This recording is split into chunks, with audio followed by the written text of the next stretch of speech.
Yeah, because one of the things that meditation is about is getting a perspective that's realistic, right? And what is a more realistic perspective to have about life than to stay related to life instead of the circumstances that are occurring at any particular time? You know, how many people are aware of life? Eh? How many people are aware of their life? I'm not talking about being aware of their circumstances, but how many people are aware of their life? If you were to ask somebody, how's your life? They'd probably look at you like you're weird, you know? And yet, what is more important for you to be connected with and experiencing than your life? You know, you've appeared here, right? You've appeared here, and so you're going to be here for a brief period of time. Huh? The question is, are you going to get so caught up and involved in the circumstances that are occurring from day to day, or are you going to be able to stay grounded and keep your perspective open, keep your perspective open in such a way that when you wake up in the morning, you're aware that this is another day of my life. Well, when you're at work, you know, when people are at work, I often say this to people in psychotherapy, when you are at work, are you aware that you're experiencing your life? You're not just at work, you're experiencing your life. A lot of people think when they're at work, they're somewhere where they're putting up with it until they leave the job, and then they go home and that's their life, right? But if you spend so many hours, you spend 40 hours a week at work, and you do the math, you're spending a lot of your life at work, right?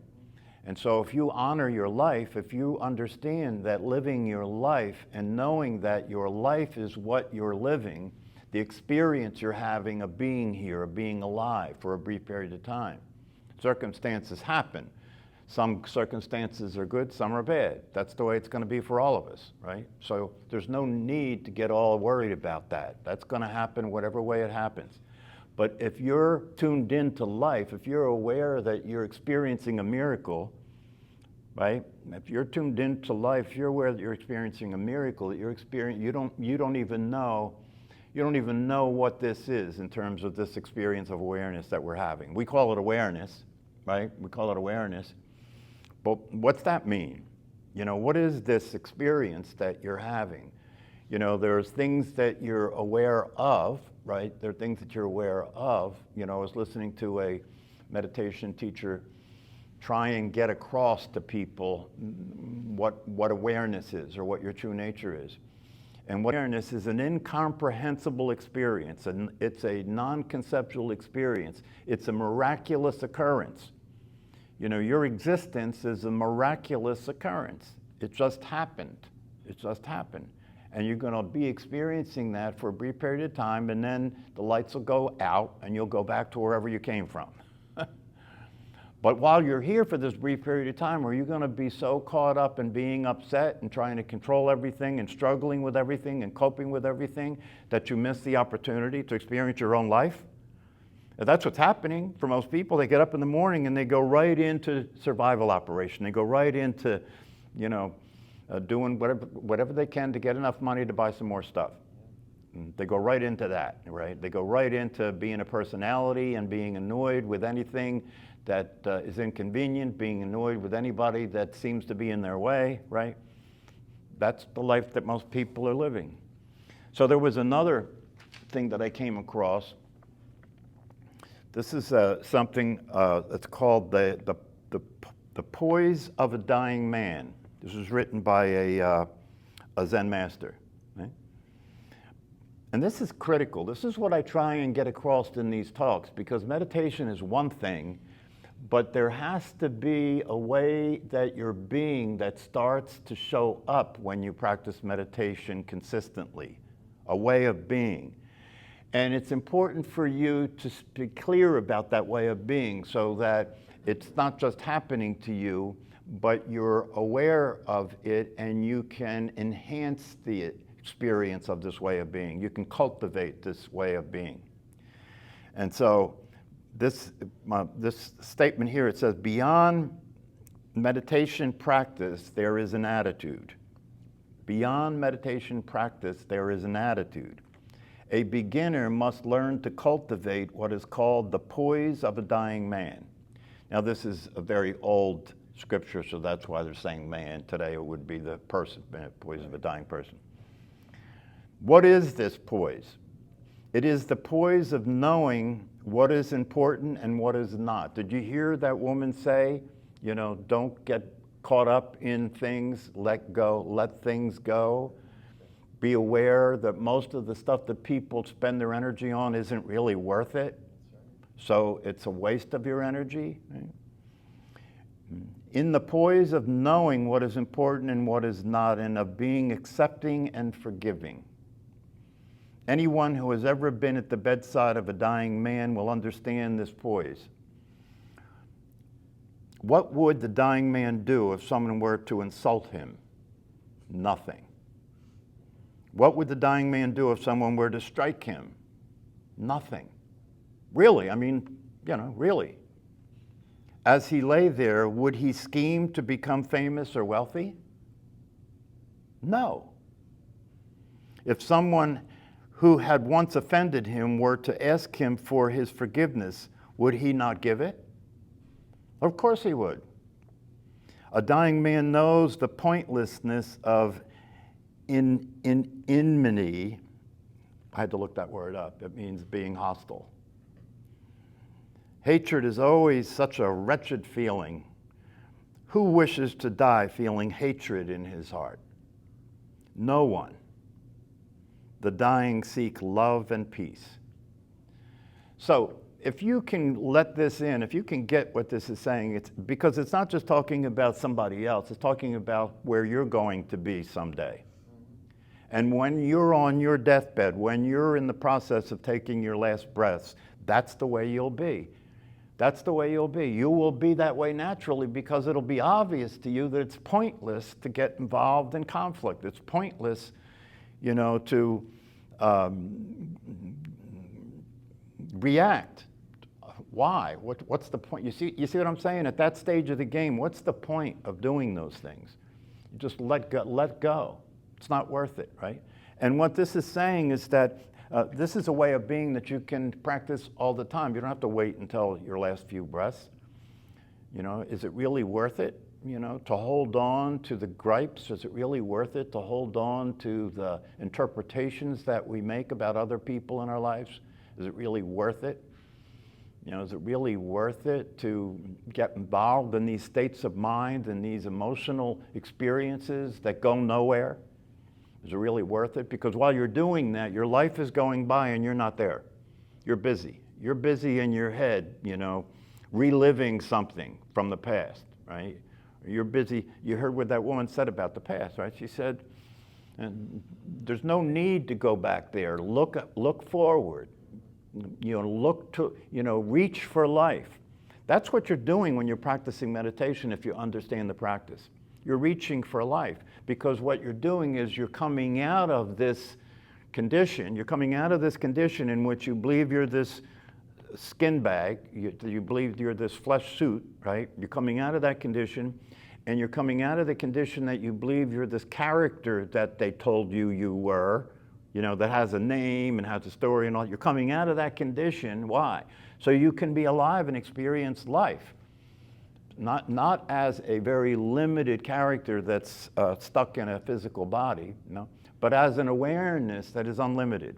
As an awareness is unlimited, and as an awareness that can experience, if you do the practice and you study these teachings consistently over time, as an awareness that can experience life itself, as an awareness that can experience that it is life.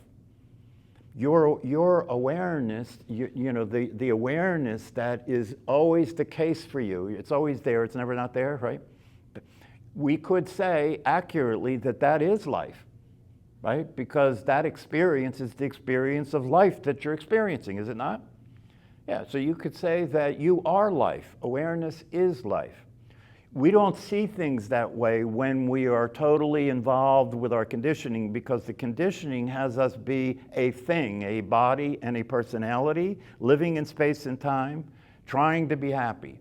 That's what's going on. Everybody's trying to be happy, trying to figure out what's going on and trying to figure out what to do to be happy. And what most people do is they just follow what was given, right? What you inherited. They just follow the way. That's what she was talking about there. You know, we teach our children to be machines just like we were. You know, we teach our children to be coping and struggling and putting up with life and being stressed out, you know, and seeing life as a dismal situation. I remember when I was a kid, my parents used to say, oh, you'll see, you'll find out how hard it is, you'll find out how difficult life is, right? They used to scare me. I used to be scared about growing up. And what are they talking about, right? And fortunately, I was able to escape from that condition. And a lot of people are walking around in a consistent state of depression, able to function, you know what I mean, but living in a negative state. Able to function, but living in a negative state, putting up with life, tolerating the people around them, you know, doing their best to get through it all, right? And then taking advantage of all the opportunities to get distracted and tranquilize the nervous system and, you know, all the rest of it, you know. Hell of a statement, isn't it, that people are trying to get through life unscathed? They don't even see the possibility of being happy. It's more like, if I can just get through this, you know, without too much damage, right? But here's a question: get through this to go where? You know what I mean? These people that are working to survive it all, right, to get through it all, you know, and it's very pervasive psychologically. Like I often say in this class, and just look at the calendar, you know, people know, everybody knows Monday's not good. How could just a day that's the same as all days not be good, right? Because it's the beginning of a work week. And nobody wants to go to work, everybody wants to play, right? So we live in a way where it's like we're getting through it. We're getting through it all, you know, tolerating it, surviving it, and so forth. But I wonder how many people that live that way and talk that way ever take a look and answer the question, when you survive, where will you be? If you get through all this, what would you have accomplished by getting through all this? And the reality of it, what you will have accomplished by getting through all this, what you accomplish is you have accomplished not being in your own life. That's what you've accomplished. They consider that a successful life, to be able to get through it unscathed. And even though you missed the whole thing, right? You survived it to get where? Survived it for what? You know, I often talk about the idea of retirement. You know, it's a very hot topic for people once you get to a certain age. You know, when can I retire? When can I relax and really enjoy my life, right? The problem is when the time comes for most people where they have the time available to just relax and enjoy their life, they're clueless. They have no idea how to relax and enjoy their life. They've never experienced that, right? So what do? You know, they find stuff to keep them busy. In other words, they go back to work. It's just different stuff. And they do that until the body drops. And then they can have survived their retirement too. It's crazy.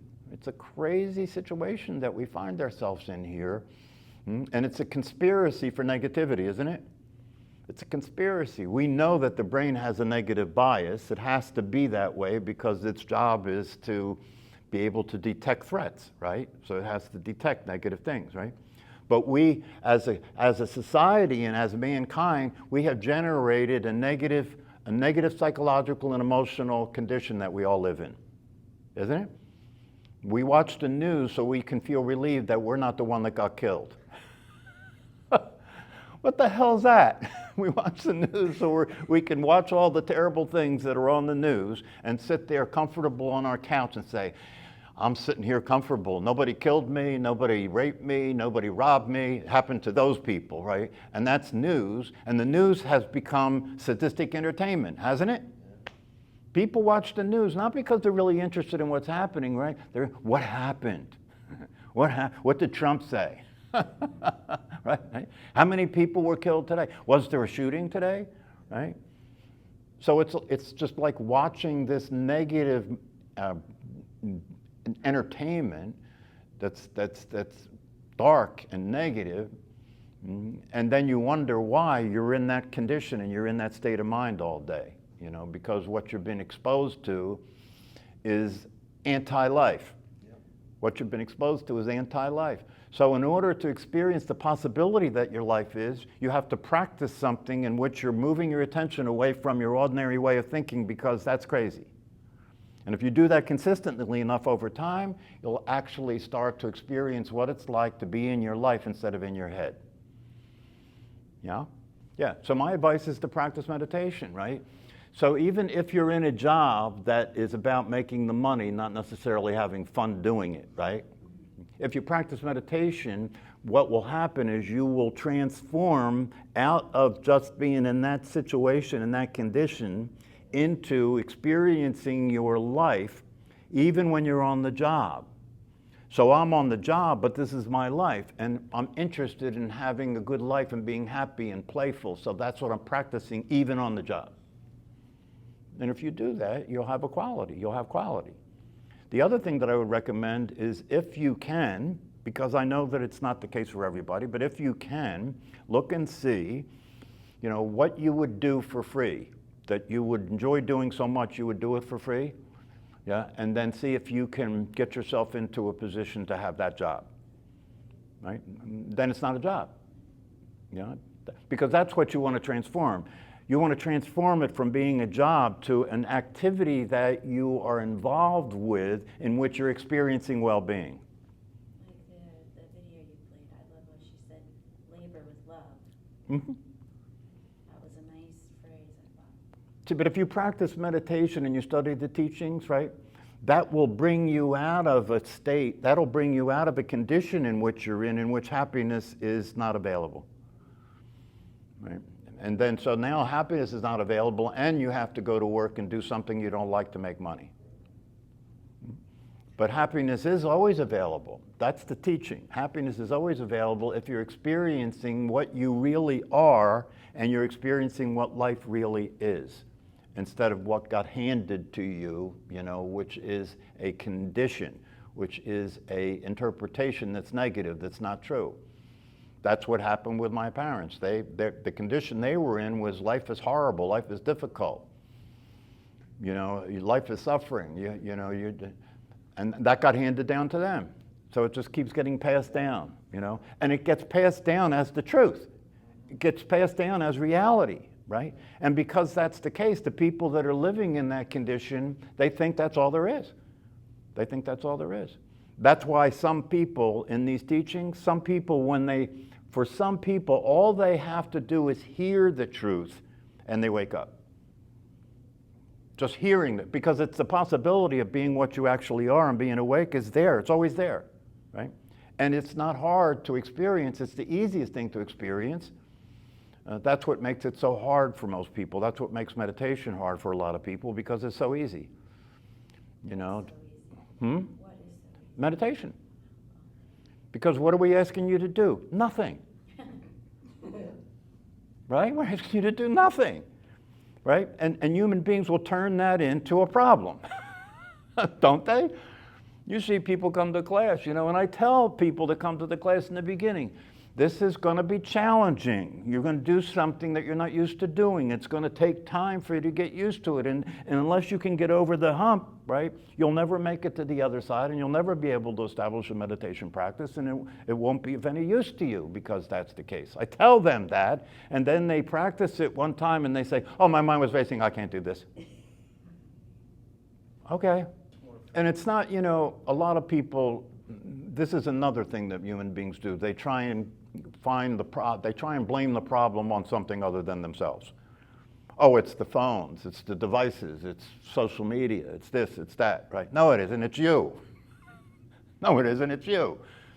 Nobody's making you do those things. And even if you did those things, you know, the idea that you have available on a smartphone access to tons of information. You have available on a smartphone access to all the information on the planet, especially now with AI, right? Yeah. So why do you make that into a problem? You make it into a problem because because human beings are obsessed with putting their attention everywhere but here. And then they blame what they put their attention on and say, oh, it took it. It took my attention. I didn't give it. Yeah. And the only real escape from suffering is to wake up. Because the awareness that is your true nature never suffers. Never suffers. That's the only possible escape from suffering, is to wake up and experience your true nature. And if you experience your true nature, you're experiencing what this guy called the pose of a dying man. You don't waste your time getting involved with anything that's not worth your energy. You let things go. That's the practice. If you understand the teachings of meditation, the practice is just keep letting things go. Let things come and let things go. You know, what happens is when things come and the person decides, oh, I don't like that, then they get involved with it, right? They get involved with it, try and change it, try and manipulate it and everything, and then they're stuck. That's what these teachings and these practices are about. There's a possibility for us to experience well-being consistently and to die with a smile. That's a real possibility, right? But it's only for the people who do the practices and come out of the condition. If you don't come out of the condition will be what you experience. Simple as that.